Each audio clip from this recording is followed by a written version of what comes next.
Ini adalah cerita tentang salah satu pemain paling dihormati dalam sejarah sepak bola modern. Bukan karena dia tinggi besar, bukan karena dia bertenaga seperti mesin, tapi karena dia pintar, penuh kerja keras, dan tak pernah menyerah. Namanya Luka Modric. Tapi sebelum dia jadi jenderal lapangan tengah Real Madrid, sebelum dia mengangkat trofi Liga Champions, dan bahkan sebelum dia mengalahkan Messi dan Ronaldo untuk merebut Ballon d'Or, Luka Modric adalah seorang pengungsi kecil yang hidup dalam ketakutan. Inilah kisah nyata perjalanan Luka Modric dari reruntuhan perang hingga menjadi legenda dunia.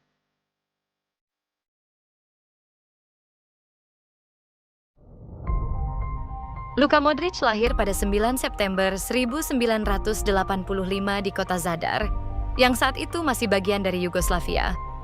Saat usianya baru 6 tahun, perang kemerdekaan Kroasia meletus. Kakeknya, yang sangat dekat dengannya, dibunuh secara brutal oleh milisi Serbia di dekat rumah mereka. Keluarga Modric terpaksa mengungsi dan hidup dalam ketidakpastian. Lalu mereka tinggal di sebuah hotel bobrok yang disulap menjadi tempat pengungsian. Modric kecil tidur di lantai, di antara pengungsi lain yang juga kehilangan segalanya. Di luar, suara bom dan tembakan adalah hal biasa. Namun di tengah situasi yang mengerikan itu, tidak memudarkan tekadnya, dan tetap berlatih bola di tempat-tempat yang dirasa aman seperti di tempat parkir, di lorong hotel, di jalan yang hancur. Menjadi seorang pemain bola adalah impiannya, dan dari situ, semuanya dimulai. Melihat bakat Luka, klub lokal mengarahkannya ke Akademi Dinamo Zagreb, salah satu klub besar di Kroasia. Tapi begitu melihat tubuh kurus dan kecilnya, banyak pelatih langsung menggeleng. Mereka bilang, Modric tidak akan kuat. Tapi Modric tetap datang setiap hari untuk berlatih, lebih keras dari siapapun, dan pelan-pelan ia mampu membungkam semua keraguan itu. Karena masih muda, ia dipinjamkan ke klub kecil di Liga Bosnia, Zrinjski Mostar, saat usianya baru 18 tahun. Liga Bosnia saat itu sangat keras, penuh kontak fisik. Tapi Luka justru bersinar di sana, bahkan terpilih sebagai pemain terbaik liga. Ia lalu dipinjamkan ke klub Kroasia lainnya seperti Inter Zaprešić, sebelum akhirnya kembali ke Dinamo Zagreb dan menjadi pemain utama.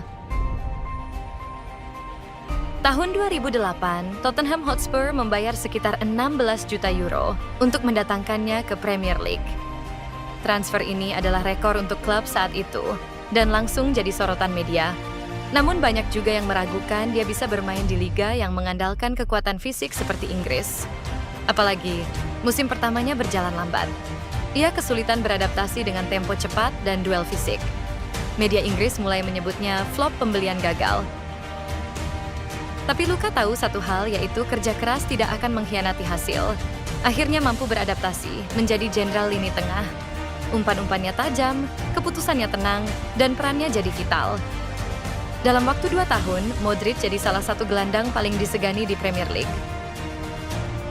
Pada tahun 2012, Luka Modric pindah ke Real Madrid. Transfer ini awalnya terlihat mewah, tapi di musim pertamanya ia dalam kesulitan besar.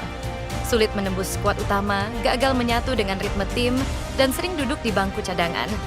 Bahkan media Spanyol Marca menyebut Luka Modric sebagai transfer terburuk La Liga musim itu. Sempat dicap gagal oleh salah satu klub terbesar di dunia, tapi lagi-lagi Modric tidak menyerah. Ia belajar bahasa dan menyesuaikan gaya bermainnya, dan terus berlatih. Hingga akhirnya ia menjadi kunci di lini tengah Real Madrid. Bersama Toni Kroos dan Casemiro, ia membentuk salah satu trio lini tengah terbaik dalam sejarah sepak bola. Tapi momen paling emosional dalam karier Luka bukan di level klub, tapi itu terjadi di Rusia, saat Piala Dunia 2018. Kroasia hanyalah negara kecil dengan hanya 4 juta penduduk dan tidak pernah diunggulkan dalam sepak bola. Namun bisa tampil luar biasa sampai ke final Piala Dunia melalui laga berat. Dan itu cukup mengharumkan nama Kroasia di penjuru dunia. Luka Modric selalu jadi otak permainan Kroasia di setiap pertandingan. Mereka menyingkirkan Argentina, Denmark, Rusia, dan Inggris. Meski di final mereka kalah dari Prancis, tapi ia dinobatkan sebagai pemain terbaik Piala Dunia 2018. Dan akhirnya untuk pertama kalinya pada masa itu sejak 2007, Ballon d'Or tidak jatuh ke Messi atau Ronaldo. melainkan kepada pemain yang sempat dicap gagal, yaitu Luka Modric. Di lapangan usianya mulai menua, namun ia terus berkontribusi di setiap pertandingan. Tahun 2024, Luka resmi pensiun dari tim nasional Kroasia pada usia 39 tahun. Ia meninggalkan rekor sebagai pemain dengan caps terbanyak sepanjang sejarah Kroasia. Dan tahun 2025, ia menutup karier profesionalnya di Real Madrid, klub yang telah ia bela selama lebih dari 1 dekade. Salam perpisahannya bukan dengan kontroversi, tapi sebagai salah satu legenda tersukses di lini tengah Real Madrid yang sempat dianggap gagal.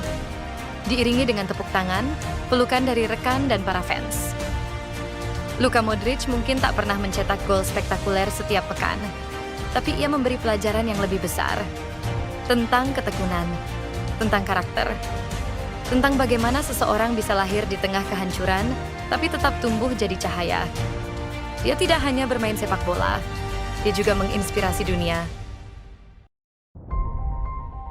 Jangan lupa like, komen, dan subscribe.